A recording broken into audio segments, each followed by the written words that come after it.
On October 4th, 1969, Diane Linkletter committed suicide.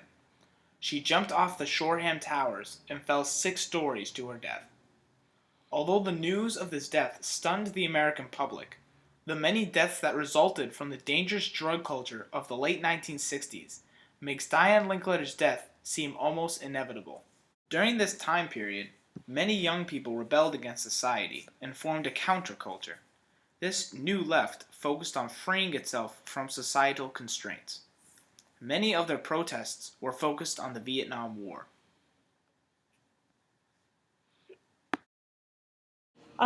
There was a lot of conflict during that time, and it felt like a very dangerous time. Young people were dying in the war that many people didn't believe in. Um, and there was just a lot of kind of revolutionary thought going on. The Vietnam War helped spark mass protests and youth rebellion. The New Left and people who agreed with their ideas protested the war. There were draft card burnings and mass riots, one of the most famous being the one taking place during the Democratic National Convention in 1968. Many strikes also occurred at colleges such as Jackson and Kent State, where some students were even killed in the protests. This protest movement was similar to the 1960s drug culture, for they were both going against the status quo. The youth movement strived for peace, independence, and freedom from what their elders wanted them to do. Voices of authority or age and wisdom. There was an atmosphere generally where you considered that the older wisdom was a false wisdom. Because of her deep involvement in the counterculture, Diane Linkletter is just another sad case of youth rebellion gone too far. She felt constrained by society and was known to have done drugs such as LSD in the past. And whether it was directly through the effects of LSD or not, she ended her life because of the influence the counterculture had on her.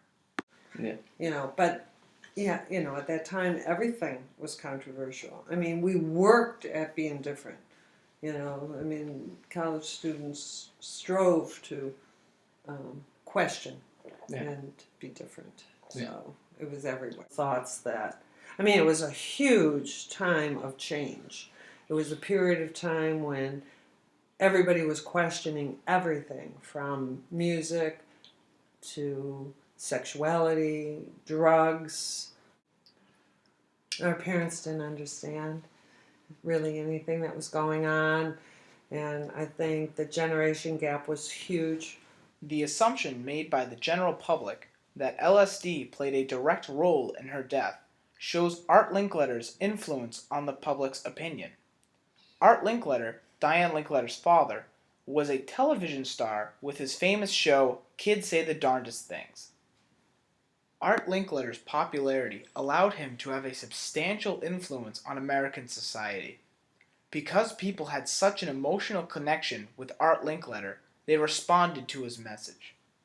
And I watched a lot of Art Linkletter, Children Say the Darndest Things, because it was just really fun. It was a really fun show, and he was a very good interviewer of kids. Everybody, not everybody, but virtually everybody who had a TV knew who he was, and of course, any parent would have, just felt terrible for him and would have sympathized enormously.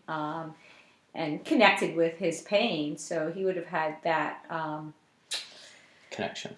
Well, he would have had that power. Power is the wrong word, but they would have responded. They would have been sympathetic, with his cause. Immediately after Diane's death, Art Linkletter blamed drugs and used it to start an anti-drug campaign. Art's insistence that drugs caused her death angered many young people who took part in this drug culture. This furthered the deep divide among those who agreed with Art Linkletter and those who didn't. The older generation felt bad for Art Linkletter and sympathized with his situation, while the younger generation felt he was using drugs as an excuse to cover up his failed parenting. I think it really struck at the heart of a lot of parents' fears about their kids and losing their kids to drugs. Why do you think Diane Linkletter's story became so popular and created such a conflict? Well, Art Linkletter was a pretty conservative guy, if I remember correctly. I think his feelings were very sincere. I think he sincerely felt he lost his daughter to drugs. But I think people who were in the drug culture, just a lot of young people, felt like he was using it just to kind of put them down and try to exert some control over them. One of Art Linkletter's main opponents in his fight against drugs was Timothy Leary. Leary was a Harvard professor who had become involved in the 1960s counterculture. Leary involved himself in this drug culture to question authority and rebel against society. Leary was well known for studies regarding LSD. He conducted many experiments under the Harvard psilocybin project and argued that LSD was extremely beneficial to the general public and could even be used for medicinal purposes. His consistent violation of laws about drugs resembled the 1960s counterculture and the fight against the establishment. Yes, I will. Go ahead, Art. Tell us what you want to say. In subsequent investigations following her death, I have absolute definite proof that Diane had mentioned Dr. Leary as one of the reasons why she thought that there was nothing wrong with LSD and believed what he said when he said it was God's gift to young people. And I think that this man, Dr. Leary, I had hoped he would die, I had hoped he would be hung, then I had hoped he'd stay in prison for life, and now I'm glad he's out as a pitiful example of an aging hippie, a gruesome spectacle of how drugs can ruin a brilliant mind. This shows how Diane Linkletter's death escalated tensions between the drug culture and the older and more conservative culture.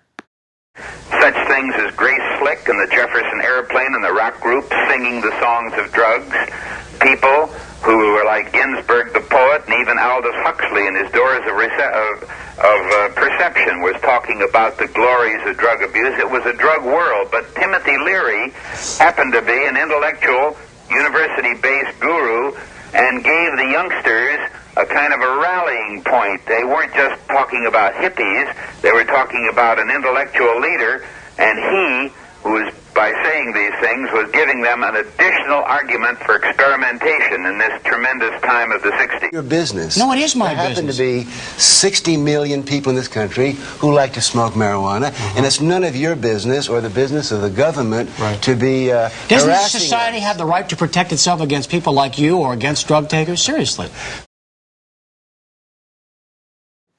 Art Linkletter's recorded spoken song, We Love You, Call Collect, won many awards as it highlighted the conflict between the youth and the older generation. It was recorded with Diane and helped show the strained relationship between Art Linkletter and his daughter. Was that somebody was always putting me down. I was never free to be myself. I walked into your room last night, and the walls seemed to be asking for the sound of your voice. As much as I am aching for the feel of your embrace, so please come back to us. We love you. Call collect. This shows the disconnect between the generations and the wide generation gap as Diane and Art Linkletter struggle to understand each other.